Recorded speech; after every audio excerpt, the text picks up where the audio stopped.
My videos don't necessarily promote one religion. My views and opinions aren't meant to change the minds, opinions, or beliefs of others. Watch with an open mind. Copyright disclaimer under Section 107 of the Copyright Act of 1976. Allowances made for fair use for purposes such as criticism, comment, news reporting, teaching, scholarship, education, entertainment, and research. Fair use is a use permitted by copyright statute that might otherwise be infringing.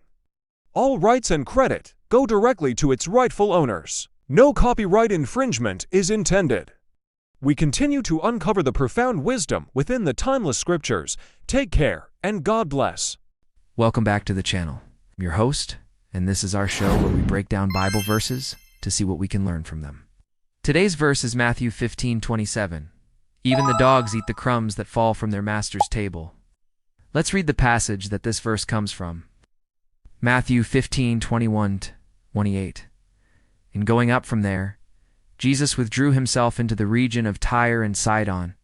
And behold, there came a woman out of that region, a Canaanite woman. And she cried out to him, saying, Have mercy on me, O Lord, Son of David. My daughter is grievously tormented with a demon.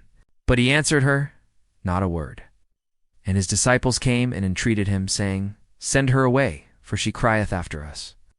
But he answered and said, I was not sent, but unto the lost sheep of the house of Israel. Then came she, and fell down before him, saying, Lord, help me. And he answered and said, It is not meet to take the children's bread and cast it to dogs. She is no better than a dog. Then said the woman, Yea, Lord, yet the dogs eat the crumbs that fall from their master's table. Then Jesus answered and said unto her, Woman, thou art of great faith. Be it done unto thee, even as thou wilt. And her daughter was made whole from that hour. Now let's break down the verse. First, let's look at the context. So this miracle happened right before Jesus entered the region of Decapolis, an area that contained many Gentile cities. Up until this point, most of the people Jesus had healed were Jews. A few Samaritans were also present in the group. However, after this episode, several Gentiles believed in Jesus, and healing miracles continued to occur, demonstrating that Jesus was indeed the Messiah for all people. In our passage, a Canaanite woman approached Jesus and asked him to heal her demon-possessed daughter.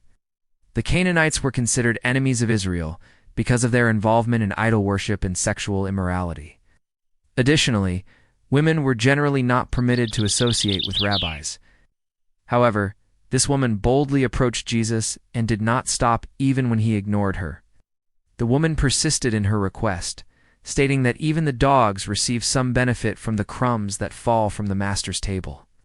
Now, before we explain this analogy, let's define the term crumbs. The Greek word used here is artospongia, which means morsel or broken piece. This indicates something small or leftover, similar to how crumbs would appear on a table after a meal. Now let's look at the meaning of this verse. The phrase, even the dogs, is a direct reference to the Gentiles, whereas the children refer to the Jewish nation. By likening Gentiles to dogs, Jesus was highlighting the low value they were perceived to have among the Jews. It was common practice among Jews of that era to use the term dog to insult someone.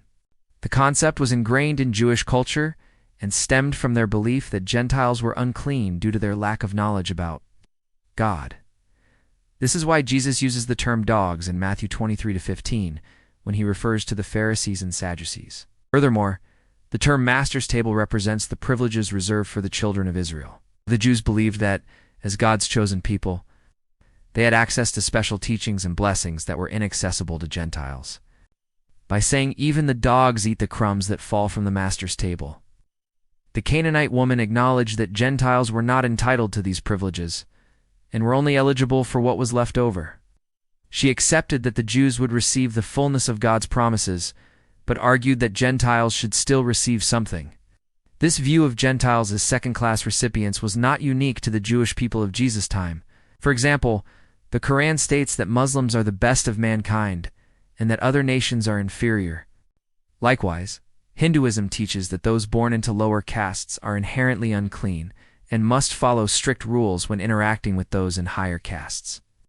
Similarly, in South Africa, The concept of apartheid thrived on racial purity and segregation.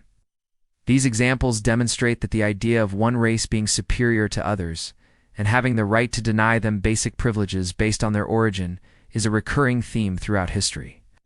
However, it is important to consider the setting in which Jesus spoke. During that time, anti-Gentile sentiment was prevalent, even among Christians. As a result, the woman's understanding of God's plan to bless Gentiles was considered radical. Now, let's discuss the significance of this verse. There are 3 key takeaways. First, Jesus came first to the Jews, but his mission extended beyond them to include everyone. Isaiah 42:6 says, "I have set my messenger to heal my people. I will hasten the coming of my servant, and I will exalt Zion, my holy city, and restore its fortunes and make it glorious." Second, despite their status as dogs, Gentiles were still able to benefit from God's plan. Ruth was a Moabite, a descendant of Lot, and a member of a people group that Abraham refused to accept because they worshipped false gods. Rahab was a prostitute who lived among the wicked Canaanites. Both Ruth and Rahab found favor with God because they placed their faith in him. Additionally, Cornelius, a Roman military officer, received a visit from the Apostle Peter, who shared the gospel with him and baptized him along with his family and friends. Acts 10:1-48.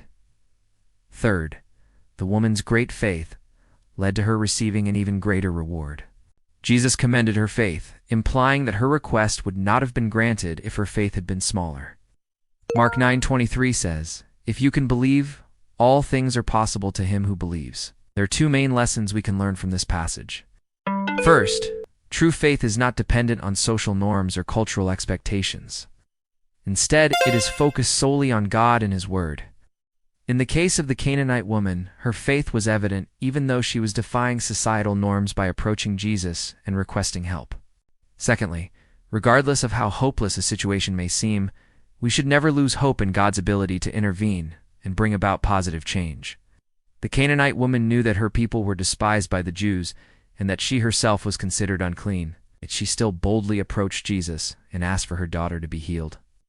Her faith and perseverance paid off when Jesus commended her for her great faith and healed her daughter immediately. Now let's look at some applications.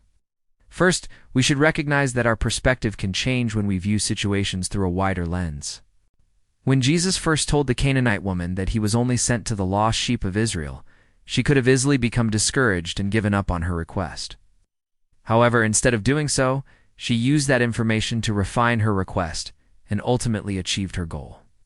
Similarly, when facing challenges in our own lives, we must sometimes adjust our thinking and consider broader perspectives to find solutions. This might mean looking beyond our immediate circumstances and considering the experiences of others who may be facing similar challenges. Secondly, no matter how difficult a situation may seem, we should never give up on God's ability to intervene and bring about positive change. The Canaanite woman's daughter was severely demon-possessed, which would have been considered a hopeless situation in their culture. However, the woman never lost hope, and her faith was rewarded when Jesus healed her daughter immediately. In our own lives, we must remember that nothing is impossible for God, and that we should never give up on his ability to intervene in our circumstances. Finally, we should acknowledge and appreciate the diversity of perspectives that exist within the body of Christ. In Jesus' day, the idea that Gentiles could also receive God's blessings was considered radical. However, the Canaanite woman's unwavering faith led Jesus to acknowledge her great faith and heal her daughter. Today, the church is made up of people from all different backgrounds and perspectives, and we must learn to appreciate the diversity that exists within the body of Christ. Each person brings a unique set of experiences and beliefs that contribute to the richness of the community as a whole. Embracing this diversity and learning from one another can lead to greater unity and strength within the church. So let's close with this. As followers of Christ, we must always keep in mind that God is just and merciful, slow to anger, and abounding in love. And he desires all people to be saved and come to the knowledge of the truth. The story of the Canaanite woman serves as a reminder that we must never give up on God's ability to intervene in our lives, and that we should always strive to live lives of faith, humility, and perseverance. Thank you for watching today's video. If you enjoyed it, please like, comment, and subscribe to our channel. Don't forget to share this message with your friends and family. Thank you all for watching this here video.